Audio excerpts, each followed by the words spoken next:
vou pregoar o parecer na indicação 8 de 2024. Doutor Edmundo, é agora de Vossa Excelência. Autora da indicação, doutora Tereza Cristina Gonçalves Pantoja. Matéria: possível inconstitucionalidade da recente decisão plenária do Supremo Tribunal Federal. Que constitucionalidade foi? Possível inconstitucionalidade de recente decisão plenária do Supremo Tribunal Federal. É isso mesmo? Então, vamos lá. Em que decisão, né? Ementa isso mesmo, essa é a ementa. Vamos ver aqui.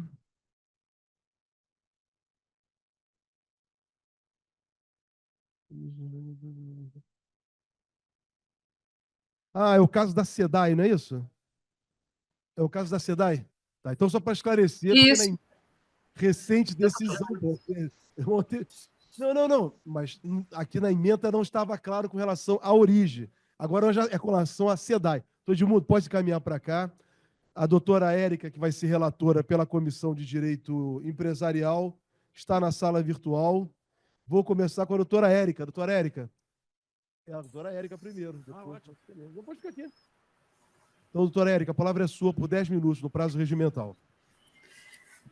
Boa tarde, cumprimento a mesa na pessoa do doutor Folena, que hoje exerce a presidência dessa reunião extraordinária, e os demais presentes no plenário físico e no plenário virtual também.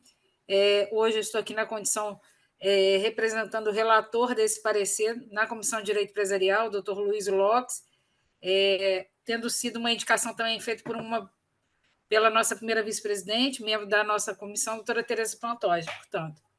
Esse parecer ele foi levado à votação também na Comissão de Direito Empresarial, lá relatado, então, pelo doutor Luiz Lopes. Eu vou fazer um breve apanhado do relatório para podermos aí contextualizar a questão, né, da indicação 08 sobre possível inconstitucionalidade de recente decisão plenária do Supremo Tribunal Federal na DPF 1090, que foi submetida também à Comissão de Direito Empresarial. No relatório foi assim descrito, então, pelo doutor Luiz Lopes. O presente parecer tem por objetivo analisar a decisão do STF nos autos da ADPF 1090, em que o plenário da Suprema Corte referendou a medida cautelar deferida pelo ministro Cristiano Zanin para suspender até o julgamento do mérito dessa arguição os efeitos de medidas de execução judicial contra a SEDAI que impliquem bloqueio, penhora e liberação de valores constantes das contas bancárias da SEDAI à revelia do regime previsto no artigo 100 da Constituição Federal com a imediata liberação dos valores. 2. Determinar que se proceda à devolução, desbloqueio dos recursos à conta bancária estadual, que até o momento não foram repassados aos beneficiários das referidas decisões judiciais. Documento eletrônico 55, nos termos do voto do relator. Plenário, sessão virtual, de 9/2/2024 a 20/2/24. Tendo em vista que foi feita a indicação pela comissão, né, a indicante, ao submeter a questão para a produção do parecer, afirmou que, todavia, um sofisma embutido nos termos adotados de início pelo ministro Cristiano Zanin e em seguida pelo ilustre plenário virtual do STF, sofisma esse que é cruel para o pessoal que funciona na SEDAI, visto que acarretará não apenas certa morosidade no adimplemento de dívidas já reconhecidas judicialmente em execução, como ainda principalmente dívidas trabalhistas que constituem, como cruel, verba alimentar do trabalhador. E qual é o sofisma maligno? A indicante ainda afirmou que, abre aspas, a decisão confunde empresas públicas com sociedade de economia mista, embora ambas as categorias se enquadrem na definição genérica de empresas estaduais, há uma substancial diferença entre a empresa pública e a sociedade de economia mista. Esse é o relatório, ele passou a opinar, ele contextualizou, vou me adiantar aqui, a decisão, levando em conta aí em 5 oportunidades anteriores que o STF se manifestou em casos semelhantes sobre essa questão, fez aqui as referências à DPF 387, a DPF 524, a DPF 556, a DPF 890, a DPF 949. O preter Celso, em relação às empresas públicas, sentido amplo, entendeu que, observando 3 critérios específicos, os débitos originados em condenações judiciais devem se submeter ao regime constitucional de precatórios, regulamentado pelo artigo 100 da Constituição Federal. A Carta Magna Brasileira, em seu artigo 173, parágrafo 1º, inciso 2, determina que, em relação às sociedades de economia mista e empresas públicas, há sujeição ao regime jurídico próprio de empresas privadas, inclusive quanto aos direitos e obrigações civis, comerciais, trabalhistas e tributários. Em regra, a interpretação literal do dispositivo supracitado impõe que as empresas estatais têm de seguir o regime jurídico de direito privado, inclusive com relação às suas obrigações, o que envolveria naturalmente as formas pelas quais teriam que quitar seus débitos oriundos de condenações judiciais. Aí, fazendo um resumo dessa parte que ele faz, essa colocação das posições já anteriores do STF, essas citações anteriores, ele coloca: a Suprema Corte Brasileira, nesse sentido, não adotou a literalidade do dispositivo constitucional, mas sim a divisão doutrinária dos tipos distintos de sociedade de economia mista em seu julgamento. Um ponto que prova esse argumento é a tese de repercussão geral 253, sociedade de economia mista que desenvolve atividade econômica em regime concorrencial não se beneficiam do regime de precatórios, previsto no artigo 100 da Constituição Federal. A referida tese, que data de 2013, já permitia uma interpretação a contrário senso, no sentido de que as sociedades de economia mista que não desenvolvem suas atividades em regime concorrencial seriam submetidas a esse regime, razão pela qual poderiam quitar seus débitos seguindo o procedimento do referido dispositivo constitucional.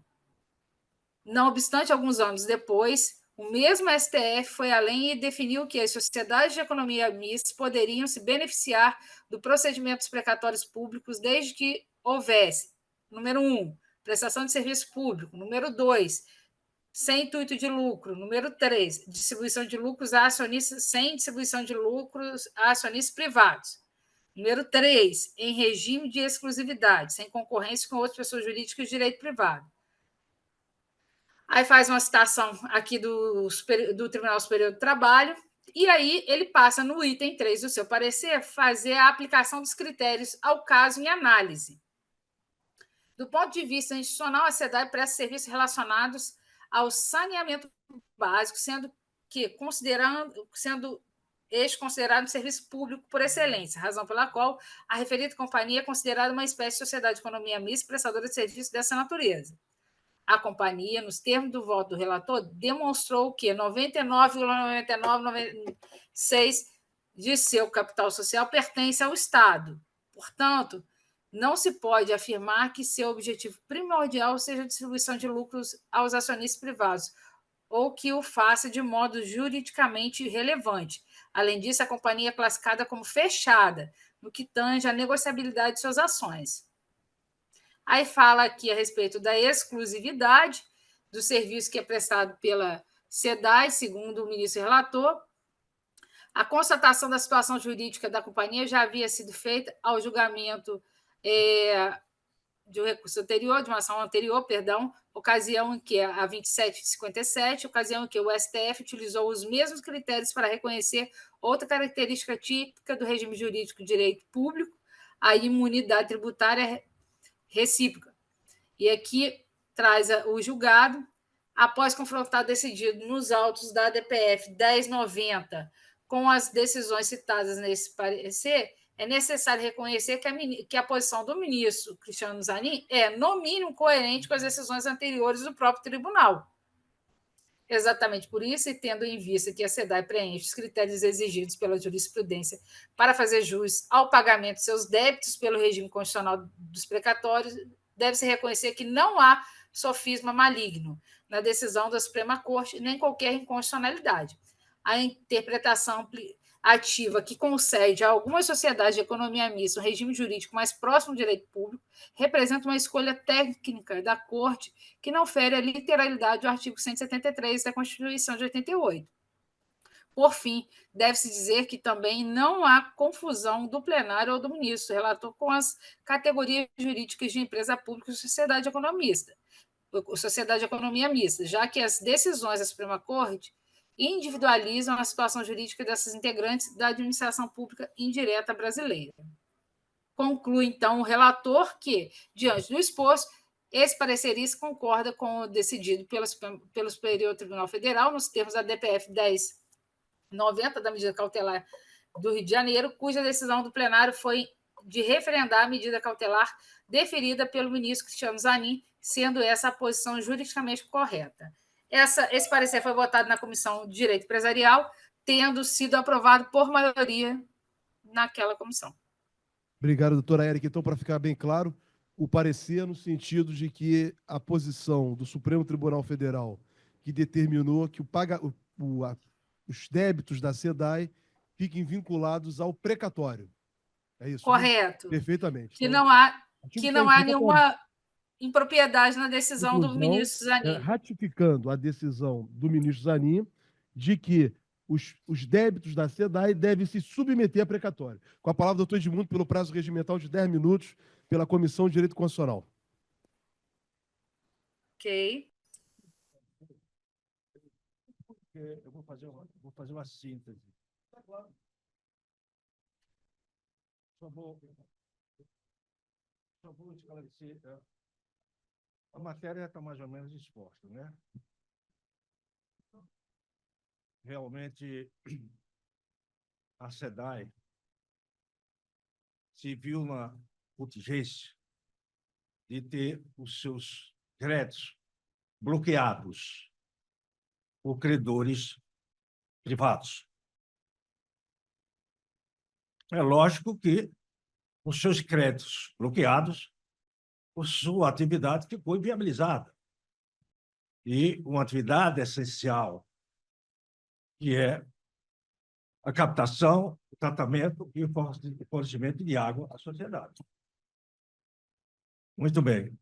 Chegando no Supremo, a sociedade foi que bateu as portas do Supremo. Conseguiu uma cautelar do ministro Zanin. Acontece que essa cautelar ela foi referendada por todos os ministros do Supremo. Todos.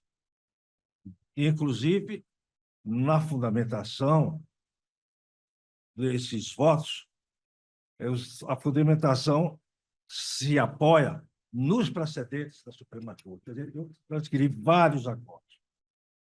Só foi a cautelar concedida pelo ministro Zanin, mas foi todos os precedentes da Supremo Tribunal Federal e por aqueles votos que mantiveram a cautelar, foram unânimes em dizer que a SEDAI se submete ao sistema do precatório previsto no artigo 6 da Constituição. Agora, tem uma coisa curiosa. A indicante, no final, ela pede o seguinte. Ela pede. Vamos ser claros, ser franco, para a gente avaliar a lógica e a razoabilidade das iniciativas que levam os nossos colegas a fazerem indicação. O que ela pede? Assim, submete esse tema ao plenário na expectativa de que seja considerado pertinente para dele resultar um parecer jurídico a ser elaborado pelos nossos constitucionalistas. Ela pede que o Instituto indique constitucionalistas para elaborar o parecer. E ela, contraditoriamente, o que ela faz? Ela relaciona aqui vários juristas que já fizeram pareceres, elaboraram parecer. Luiz Rafael Maia, Trajano de Miranda Valverde, José Luiz Bulhões Pereira, Alfredo Lamy Filho, Modesto Carvalhosa, Fábio Conde Comparado, Egberto Lacerda Teixeira, José Alexandre Tavares Guerreiro, todos luminares, segundo ela, diz a petição, luminares de direito empresarial. Quer dizer, ela já tem em mãos o parecer e o trabalho produzido por essa elite, por esses expoentes do direito empresarial. Achando pouco, pede que o Instituto indique constitucionalista para preparar pareceres. Então, a contradição está. Ou essa gente é realmente luminares de direito empresarial... Doutor Edmundo, mérito. Vamos ao mérito. Mérito. Eu defino o mérito. Perfeito. Então, agradeço, Vossa Excelência. Então, o parecer da comissão... Folena. Por não. Doutor Folena, doutora Érica. Eu peço permissão que o doutor Luiz Lopes, que é o relator pela Comissão de Direito Empresarial, do qual eu li o parecer, ele conseguiu ingressar, e aí, se for possível, pelo menos abrir para ele fazer uma manifestação. Não, mas, Érica, eu posso até abrir, mas eu quero agradecer o Locke, o parecer dele é perfeito. Você foi bem representado aqui, Locke. Ela fez a leitura, né, expressiva do seu parecer, né, no sentido de ratificar a posição do Supremo Tribunal Federal, no sentido de que a SEDAI se submete ao regime de precatório. Então, já está colocada essa questão, bem colocado. O doutor Edmundo também, pela Comissão de Direito Constitucional, é no mesmo sentido. E agora a indicante entrou na sala. Regimentalmente tem o direito. Tem por 3 minutos, doutora Pantoja. Espera um minutinho só. Alguém no plenário quer se posicionar? Doutor Joicimar. O indicante fala por último. Na sala virtual tem alguém que queira falar? Doutor Folena. Doutor Locke. Não, vai falar, regimental, isso aí é direito. Direito é direito. Locke, quer falar, Locke? Pode falar. Só ser bem um comentário que eu fiz. Esse parecer, ele tem uma... Ele pode parecer repetitivo. É só um comentário breve. Ele pode parecer repetitivo, mas é uma certa tendência que a gente tem aqui no IAB, e falo isso com muito receio, porque, além de ser provavelmente o caçula do Instituto, também devo ser um dos membros mais recentes da Comissão de Direito Empresarial. A gente aqui no IAB, e não é a primeira vez, a gente tem discutido decisões do Supremo que são pacíficas. O parecer que eu fiz, ele tem evidentemente, o objetivo de discutir a jurisprudência do Supremo, mas às vezes me preocupa um pouco a gente estar discutindo questões que são repetitivas de julgamento do Supremo. E o parecer mostra isso, são 6 ou 8 anos discutindo a mesma coisa e sempre vem as mesmas questões. Então, isso, pelo amor de Deus, não é uma crítica... Está clara a sua posição. Aos indicantes. É só porque está clara a sua posição. Está acontecendo. Mas... Ficou bem registrado no parecer. Está bem registrado. Obrigado. Bem registrado. Inscritos, só o doutor Joicimar, mais ninguém. Doutor Sérgio Santana também. E depois, mais ninguém inscrito. Estão encerradas as inscrições. Doutor Joicimar. Pode falar.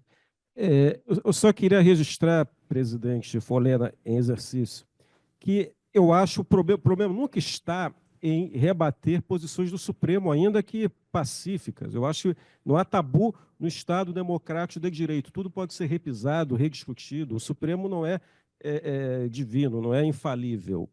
O que me causou estranhamento, e com certeza talvez seja muito a destempo falar isso, mas com a devida vênia da doutora Pantoja, esse parecer não é a questão se o precatório se aplica à sociedade tipo X ou tipo Y. O problema não é esse. Como ela colocou aqui, é contestar uma decisão em específico de um processo em específico. Eu acho que isso fere o nosso estatuto. É o que eu queria registrar. Está colocado. Doutor Sérgio Santana. 3 minutos. Não vou falar nem em 3 minutos, só para destacar que nosso companheiro fez ali uma alusão à questão do Supremo, né? E reforçar o posicionamento, que aqui é uma casa de intelectuais, uma casa acadêmica, e que todas as teses aqui, nós não estamos vinculados ao posicionamento dos maiores doutrinadores, dos maiores integrantes do Supremo, nós podemos concordar e podemos discordar. E, evidentemente, que nós vamos fundamentar nossas posições. Isso está nos nossos pareceres, nos nossos posicionamentos, e, em algum momento, vai ter a convergência, em outros momentos, a divergência. Isso aí está na essência do direito. Obrigado, doutor Sérgio. Agora, a indicante por 3 minutos. Obrigada, senhor presidente em exercício, doutor Folena. Boa tarde a todos. Eu tinha algumas ponderações a fazer. Eu acho que, de fato, eu constato que não foi entendida, não foi bem compreendida a indicação. A crítica é ao Supremo Tribunal Federal, sim, e eu gostaria de dizer que, no dia em que a indicação foi apreciada pelos membros da Comissão de Direito Constitucional, eu não pude estar presente, por isso eu me abstive de votar, porque eu não pude estar presente. No dia da comissão, que foi votada pela Comissão de Direito Empresarial, eu estava presente e me abstive de votar, porque eu gosto imensamente do doutor Luiz César Lopes, é extremamente estudioso, extremamente capaz, e eu me dei conta de que não havia sido totalmente percebida a intenção da indicação. Primeiro, nós somos um órgão de assessoramento ao Congresso Nacional. Nós somos quase que um Tribunal de Contas, porque o Tribunal de Contas assessora o Poder Legislativo na execução orçamentária. Nós, Instituto dos Advogados, temos o condão de assessorar o Poder Legislativo na retidão da legislação elaborada e tal. Assim como fazemos com o Poder Legislativo, eu tive, alguns dirão, a petulância, ou tive a pretensão de fazê-lo com as decisões do Poder Judiciário. Por quê? Ocorre que é extremamente injusto para, por exemplo, um credor trabalhista ou um credor ambiental, até um ente público, credor ambiental, ter que aguardar para solucionar o seu crédito mediante precatório. A decisão do Supremo Tribunal Federal, em últimas consequências, acarreta isto. E qual é a consequência disso? Está se privilegiando meia dúzia, no caso da SEDAI, é meia dúzia de acionistas privados. No caso de outras estatais, há um percentual maior de acionistas privados, mas persiste um percentual de acionistas privados, e não há condição de se privilegiar acionistas privados que não são ligados ao acionista controlador. No caso da SEDAI, o acionista controlador é o governo do estado do Rio de Janeiro. Agora, existe um percentual de acionistas privados. Então, se os créditos trabalhistas de quaisquer natureza terão que todos aguardar a solução via precatório, isso significa que está se privilegiando a natureza estatal da sociedade de economia mista, ao invés de atribuir um condão diferente a uma sociedade de economia mista. Por quê? A sociedade de economia mista faz parte do conjunto das estatais, mas ela não tem o seu capital exclusivamente detido pelo poder público.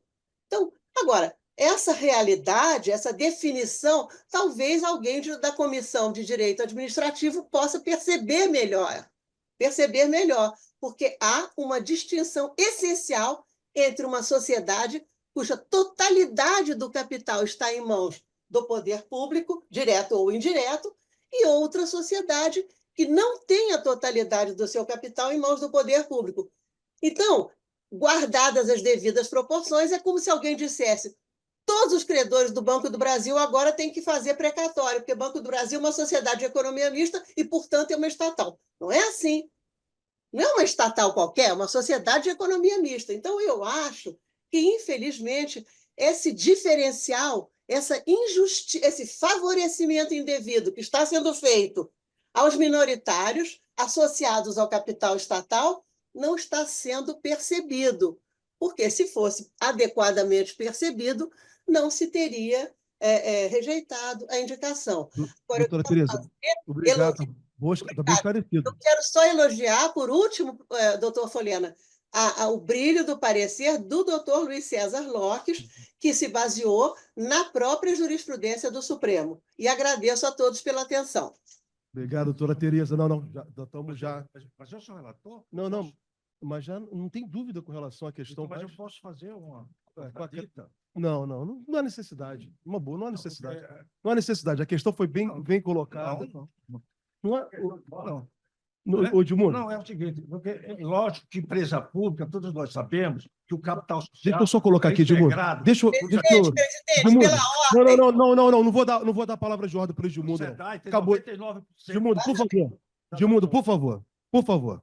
Então, a questão que está bem colocada, a questão, tá, é se a SEDAI, segundo a jurisprudência do Supremo Tribunal Federal, se submeterá ou não ao regime de precatória. Assim são os dois pareceres. Até porque a decisão do Supremo Tribunal Federal e os pareceres encaminharam de que a SEDAI está no regime monopolista. Não é um regime de competição, como, por exemplo, é o Banco do Brasil. Então, esse é o diferencial do debate, o ponto está bem esclarecido e é possível nós fazermos o encaminhamento para a votação. Os dois pareceres foram no mesmo sentido. Eu pergunto no plenário aqui presencial se há divergência com relação à conclusão dos pareceres, no plenário presencial. Não há divergência. No plenário virtual, há divergência? Se tiver, por favor, só... Então, por maioria, aprovados os pareceres. Obrigada. Próximo. Obrigado, doutora Tereza. Obrigado, doutor Edmundo. Obrigado, Érica. Muito obrigado. Alok também. Obrigado pela disponibilidade e pela defesa brilhante dos dois pareceres, todos dois.